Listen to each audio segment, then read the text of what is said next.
Ma'am साहब, लाइए मैं आपकी सैंडल साफ कर देता हूँ। हाँ हाँ कर दे।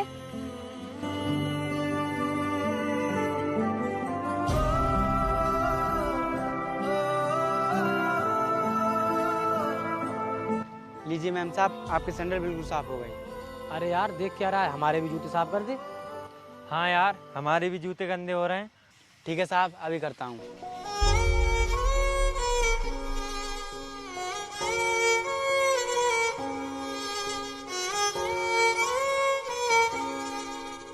लाइए साहब।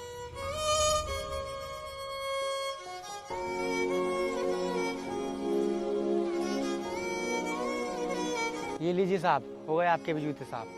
यार इतनी मेहनत की है लड़के ने, कुछ पैसे तो बनते हैं इसके। चल रुक, मैं अभी देती हूँ तेरे लिए पैसे।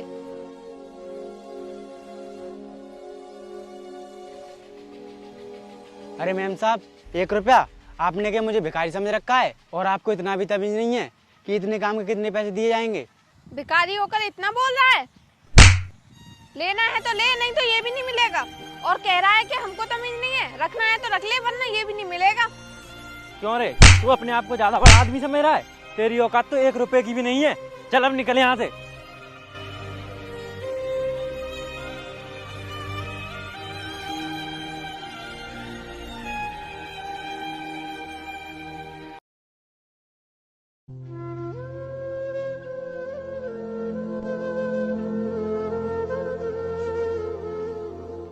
साहब जी, आपकी गाड़ी साफ कर दूं? हाँ कर दे बेटा। ठीक है, मैं तुम्हें बाद में कॉल करता हूँ।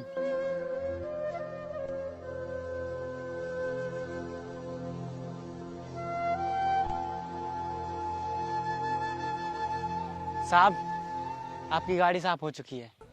ठीक है बेटा, ये लो पैसे।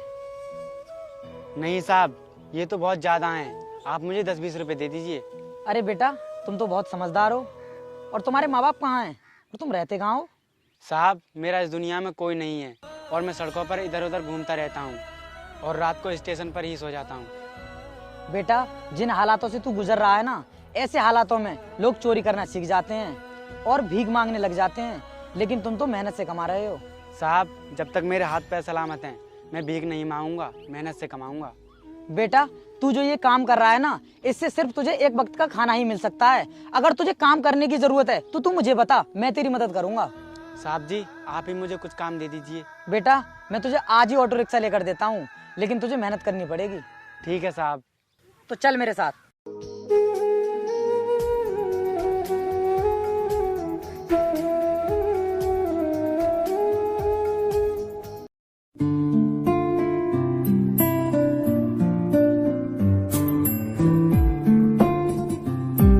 भैया, हम लोग पार्टी करने के लिए बाहर जा रहे हैं, इसलिए हमें कुछ पैसे दे दो। देखो, तुम लोग अब बड़े हो गए हो और समझदार भी, और ये पार्टी वार्टियों में जाना बंद करो। अपनी जिम्मेदारी को समझो और कंपनी को संभालो। भैया, कंपनी संभालने के लिए तो आप बैठे हो, हमारी एंजॉय करने की उम्र है, हमें एंजॉय करने दो। हाँ भैया, अभी हमें कंपनी संभाल कर करना ही क्या है, अभी तो हम अपनी पढ़ाई कर रहे हैं। पता नहीं कब अपनी जिम्मेदारी को समझोगे तुम लोग। इस काम के लिए मैं तुम्हें 1 रुपया भी नहीं दूंगा। कुछ भी करो, अपनी मेहनत से कमाओ। हाँ, मत दो हमें आप पैसे। अगर आप पैसे नहीं दोगे तो हम भूखे नहीं मर जाएंगे। देखो, तुम लोग पैसों की कदर करना सीखो। अगर आज तुम पैसों की कदर नहीं करोगे तो कल एक एक पैसे के लिए तरसोगे। हमें ज्यादा ज्ञान देने की जरूरत नहीं है भैया। जिस दिन तुम अपनी मेहनत से पैसे कमाने सीख जाओगे, उस दिन पता चलेगा तुम्हें कि पैसे की क्या कीमत होती है। चलो भैया, अब हम लोग चलते हैं।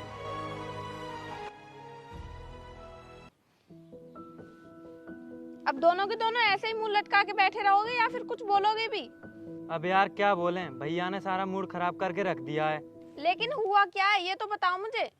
यार, हमारे पास बहुत दौलत है, एक कंपनी के मालिक हैं हम, लेकिन हमारा बड़ा भाई सारी प्रॉपर्टी पर कुंडली मार कर बैठा है।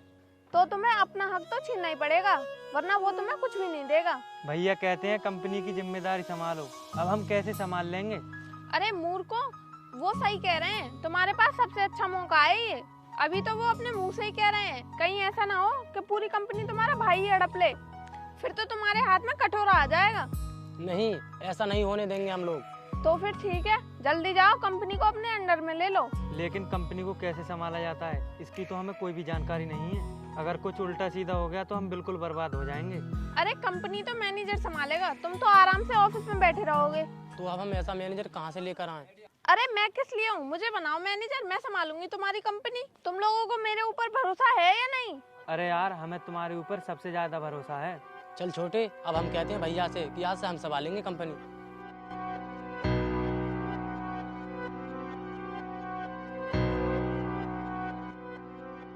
भैया, आप सुबह हमें जिम्मेदारी का पाठ पढ़ा रहे थे ना, तो दो हमें जिम्मेदारी। हम कंपनी को संभालने के लिए तैयार हैं। बहुत अच्छे छोटे, यही तो मैं चाहता था कि तुम कंपनी को संभालो। चलो मैं तुम्हें तुम्हारा काम समझा देता हूँ कि तुम्हें कंपनी में क्या क्या देखना है। हमें कुछ नहीं देखना है, हमें सिर्फ कंपनी में अपना हिस्सा चाहिए, क्योंकि कंपनी को अब हम अपने हिसाब से चलाएंगे।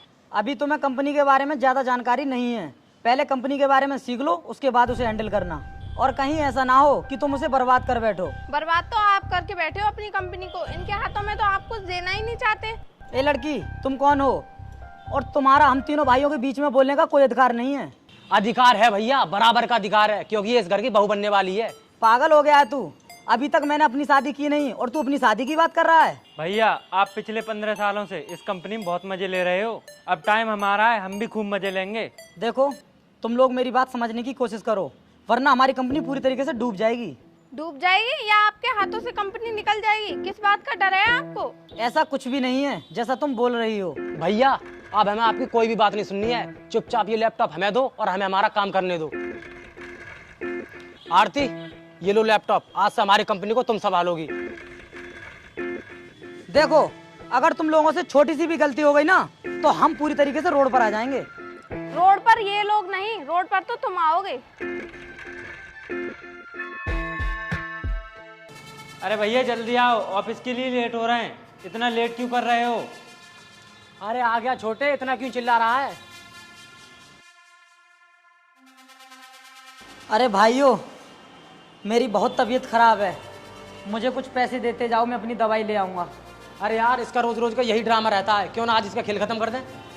सही कहते हो भैया आप, ना होगा बांस ना बजेगी बांसुरी। एक काम करते हैं, आज इसे घर से निकाल ही देते हैं। हाँ चल बे चल, निकल हमारे घर से। ये रोज रोज बीमारी का बहाना बनाकर पैसे हटता रहता है।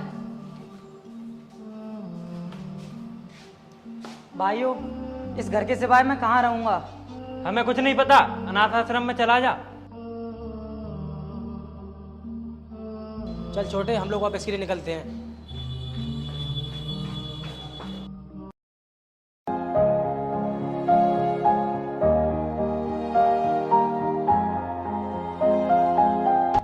सुनो भाई साहब, मुझे कुछ पैसे मिल सकते हैं क्या? मेरी बहुत तबीयत खराब है, दवाई लेनी है मुझे अपनी। अरे सर, आप और इस हालत में कैसे? आप तो एक बहुत बड़ी कंपनी के मालिक थे ना? हाँ भाई साहब, मैं एक बहुत बड़ी कंपनी का मालिक था, लेकिन हालातों ने सब कुछ बदल दिया। लेकिन आप मुझे कैसे जानते हो? साहब, आपका बहुत बड़ा एहसान है मेरे ऊपर, मैं आपको कभी नहीं भूल सकता, और मैं तो आपको ढूंढ भी रहा था। लेकिन साहब, आप हो कौन? कुछ तो बताओ मुझे। साहब, आप मुझे भूल सकते हो, लेकिन मैं आपको कभी नहीं भूल सकता। आपको याद है, कुछ साल पहले आपने मुझे एक रिक्शा दिलवाया था, जिसकी मदद से आज मैंने बहुत सारे रिक्शे खरीद लिए हैं, और इस शहर में जितने भी रिक्शे चल रहे हैं वो सभी मेरे ही हैं। हाँ भाई साहब, मुझे याद आ गया, काफ़ी अच्छा काम किया है आपने, और शहर में भी काफ़ी नाम सुना है मैंने आपका। साहब, उस बुरे समय में आपने मेरी बहुत मदद की थी, और आज मेरा भी फर्ज बनता है कि मैं भी आपकी मदद करूं। आप बैठिए गाड़ी में, मैं आपको अभी डॉक्टर के पास लेकर चलता हूं।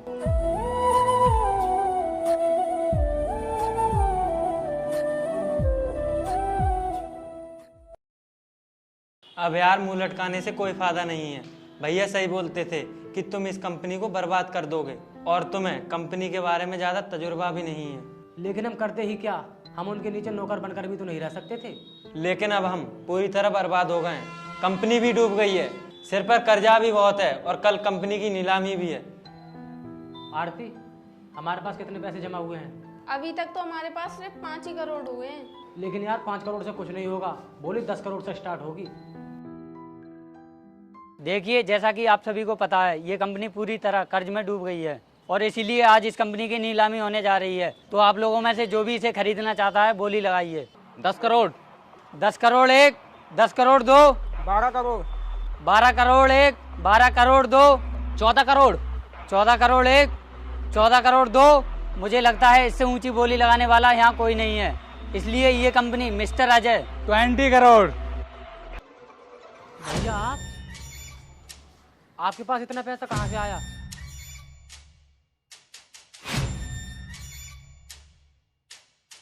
ये लीजिए सर, ये रहे कंपनी के सारे डॉक्यूमेंट और पेमेंट आप गवर्नमेंट के खाते में जमा कर दीजिए। ठीक है, अब मैं चलता हूँ। तो मैं क्या लगा कि तुम इस कंपनी को बर्बाद कर दोगे, तो मैं इसे बर्बाद हो जाने दूंगा? नहीं, मैंने इस कंपनी को अपने दम पर खड़ा किया था और आज इसे हासिल भी कर लिया। भैया हमें माफ़ कर दो, हमसे बहुत बड़ी गलती हो गई। सुनो, मुझे भाई कहने की कोई ज़रूरत नहीं है। अब से तुम्हारा मेरा रिश्ता बिल्कुल खत्म। ये सब क्या बोल रहे हो भैया आप? दूर हो जाओ मेरी नज़रों से। अब तुम्हारा इस कंपनी पर कोई अधिकार नहीं है। अरे तुम जैसे नालायक भाइयों को भगवान कभी माफ नहीं करेगा।